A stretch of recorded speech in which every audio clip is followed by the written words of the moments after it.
Halo, selamat malam pemirsa di rumah dan teman-teman di studio. Balik lagi di talk show RKTV. OMG, orang-orang menarik guys. Bersama saya Arya yang akan memandu obrolan seru kita pada malam hari kali ini. Pemirsa, jagat dunia pendidikan kita diramaikan oleh perjuangan ratusan ribu calon mahasiswa di UTBK 2026. Nah, mumpung momennya itu masih hangat dan banyak ya, kayaknya ini lagi ketar-ketir ya. Ya, malam ini OMG kedatangan sosok mahasiswa yang berhasil melewati fase-fase krusial tersebut. Sekarang dia lagi aktif-aktifnya nih berkuliah di salah satu kampus negeri ternama di Surabaya, UPN Veteran Jawa Timur. Prodinya juga terkenal, ilmu komunikasi. Mari kita sambut bersama Aufal Marom. Mas Aufal. Iya. Oh, silakan duduk Mas Aufal. Ya. Apa kabar Mas Aufal? Baik. Di sini saya baik. Oh ya, baik. Oh. Kalau kita lihat ini Mas Aufal ini gayanya sangat mencerminkan anak ilmu komunikasi ya, stylenya ini Us. Auranya. Bisa. Farming aura ya Mas ya?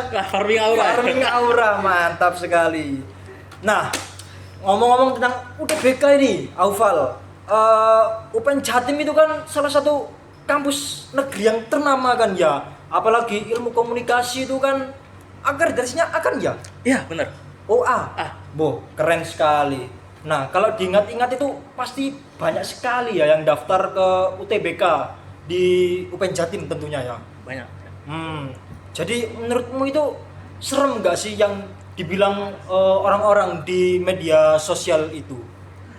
Untuk seremnya ya, yang namanya juga waktu itu ujian UTBK ya, kan orang-orang pada serius tentu di sana tuh tekanannya cukup berat lah ya, karena ya orang-orang pada ingin ngejar kampus impian mereka. Tapi untuk seremnya sendiri kayak serem-serem gak serem gitu, karena emang karena emang serius aja jadi kesannya serem. Tapi kalau misalkan kita juga kan lagi fokus ngerjain ujian nih, jadi kesan seremnya itu jadi hilang gitu, karena kita juga fokus pada saat itu. Tapi ya seremnya itu malah justru nanti ketika ada pengumuman UTBK-nya. Tapi waktu ujiannya ya sebenarnya biasa-biasa aja, tapi karena ada tekanan aja di situ, karena semua orang pada fokus mengerjakan juga kan, karena pada ruangan hening, terus juga penjaga juga jalan di situ kan untuk ngawasi yang curang atau gimana di situ. Dan juga kalau misalkan juga waktu ujian sih ya seremnya sih itunya aja sih sebenarnya, kayak gak ada yang dilebih-lebihkan lah, tidak seperti yang di internet yang kesannya kayak penjaganya kayak keren gitu, enggak. Itu kayak sebenarnya santai aja gitu, karena ya selama kita ngerjainnya jujur aja ya kita aman-aman aja gitu. Tapi kalau misalnya kita curang ya pasti serem dong gitu sebenarnya. Oh, jadi harus jujur ya. Pokoknya yakin, terabas saja. Nah, nggak peduli omongan orang-orang serem, pokoknya terabas saja. Ya. Nah, ini kita membuka rahasia dapur Mas Aufal ini. Mas Aufal, boleh spill nggak apa tata caranya itu, strategi kamu itu buat lolos UTBK itu bagaimana Mas Aufal? Nah, untuk strateginya sendiri itu tuh tergantung ke orangnya masing-masing. Di sini tuh ada orang yang butuh waktu belajar lama, yang itu mereka sendiri tuh punya long term memory, sedangkan ada yang punya short term memory. Nah, di sini aku akan bagi dua cara dari yang long term sama yang short term. Yang long term sendiri tuh mereka tuh kan sudah belajar kan, udah mesti mengingat gitu, entah apa yang dipelajari untuk UTBK nanti. Intinya ilmu-ilmu pada saat mereka sekolah dulu itu pasti ada lah gitu. Terus untuk yang short term, nah ini yang short term, karena aku sendiri itu tuh short term memory, orang yang punya ingatan tuh gak kuat-kuat banget. Aku akhirnya tuh pakai cara dimana belajar di detik-detik terakhir, entah itu H-1 atau H-3-nya. Karena ketika kita belajar di situ, kita masih ingat di situ, karena memori kita masih jalan. Kalau misalnya sudah lebih dari itu, bisa aja kita udah lupa. Nah, itu rahasia yang aku pakai. Tapi juga itu kalau misalkan kita mempelajarinya kayak cuma mempelajari saja, itu tetap gak bisa. Nah, ada satu cara lagi yang dimana tuh ini tuh sangat-sangat berguna sebenarnya, yaitu adalah cara yang aku pakai itu mempelajari ilmu yang sudah aku bisa dan aku kuasai. Kita memperkuat ilmu di situ daripada kita mempelajari ilmu yang kita gak tahu. Contohnya aku jago dalam penalaran, aku jago dalam bahasa dan sebagainya, tapi aku waktu itu lemah banget sama matematika. Jadi aku memperkuat ilmu mempelajari ilmu ininya, penalarannya, ilmu bahasa dan yang lainnya lah. Tapi untuk matematika sendiri aku gak terlalu belajar banyak karena aku lebih fokus apa yang aku bisa dan apa yang aku ngerti. Kalau misalkan kita fokusnya kita pisah ke pelajaran yang kita gak tahu, maka bisa aja ilmu yang kita tahu itu tuh malah jadi berkurang. Jadi kayak gak maksimal. Jadi tuh fokus kita itu nilainya di di yang sudah kita tahu aja gitu. Sedangkan kalau misalkan yang kita kurang tahu ya kita belajar sedikit-sedikit aja, yang penting-penting aja gitu. Terus juga untuk masalah ini ya, target jurusan yang ingin masuk atau kampus mana yang ingin masuk itu juga penting ya. Kalau misalkan saya sendiri nih, karena saya emang dari dulu tuh kayak pengen masuk ilmu komunikasi kan, karena kayak mereka tuh punya lab TV, mereka punya lab radio, dan aku juga suka sharing-sharing cerita kan di situ kan. Makanya aku fokus di bagian situnya, di bagian penalaran, intinya perbahasaannya lah di situ. Makanya aku lebih milih komunikasi. Kalau misalkan orang-orang yang entah itu pengen masuk kedokteran atau pengen masuk ke teknik atau apapun ya, tentu matematikanya harus dikuatkan dong gitu.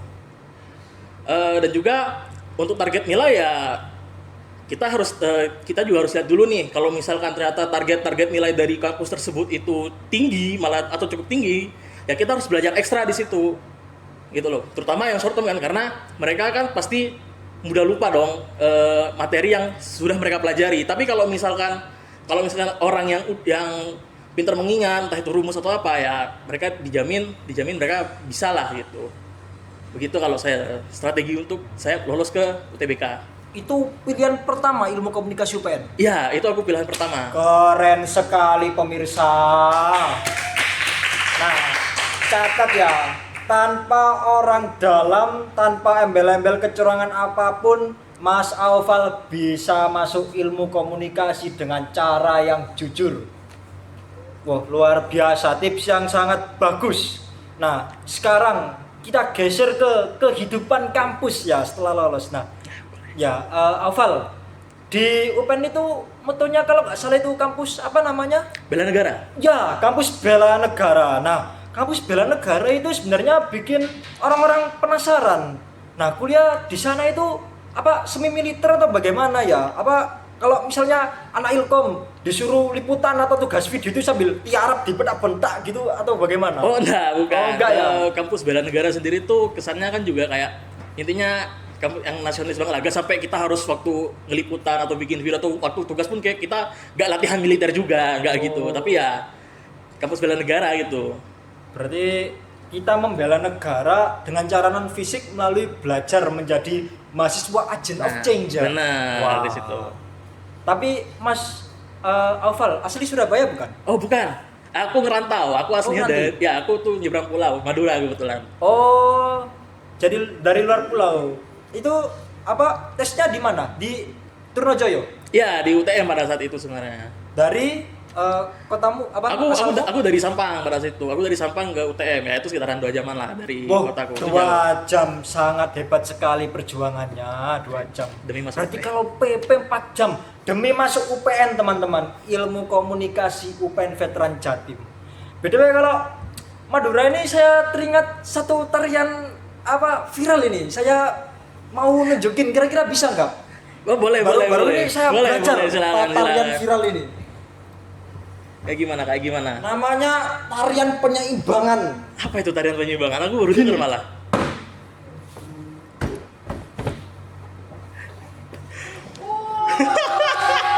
Gini, saya pernah lihat di salah satu akun Instagram itu, selebgram Madura itu kayak gini sambil bilang roti asmara sepiko, nah gitu. Ya seperti gini tariannya itu.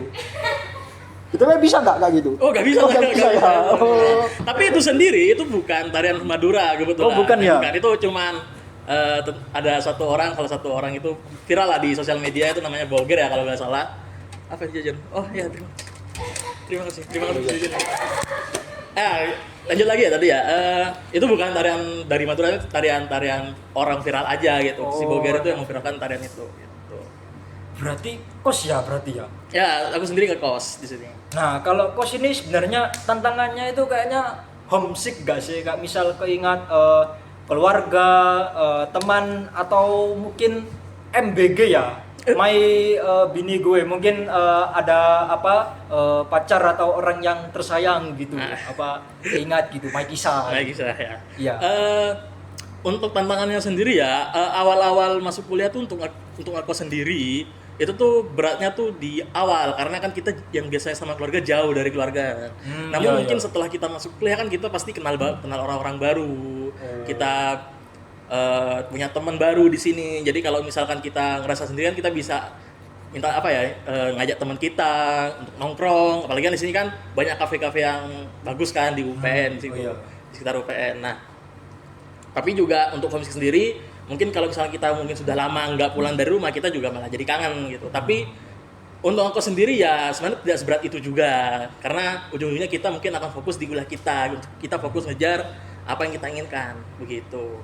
Berarti harus mandiri teman-teman. Benar. Bagi mahasiswa perantau harus mandiri, harus semangat ya. Benar. Calon mahasiswa baru. Nah, itu tadi dukanya. Nah, sekarang sukanya. Sukanya kuliah di Ilmu Komunikasi UPN itu apa? Boleh spill nggak? Mungkin barangkali calon mahasiswa tertarik buat kuliah di Ilmu Komunikasi UPN nih. Oke, untuk sukanya tuh banyak ya teman-teman ya, karena kita tuh teman-teman di Ilkom itu tuh juga banyak, mereka tuh friendly banget lah, mereka itu welcome banget, terus juga para dosennya juga baik-baik, mereka tuh bener-bener mengajar gitu, terus juga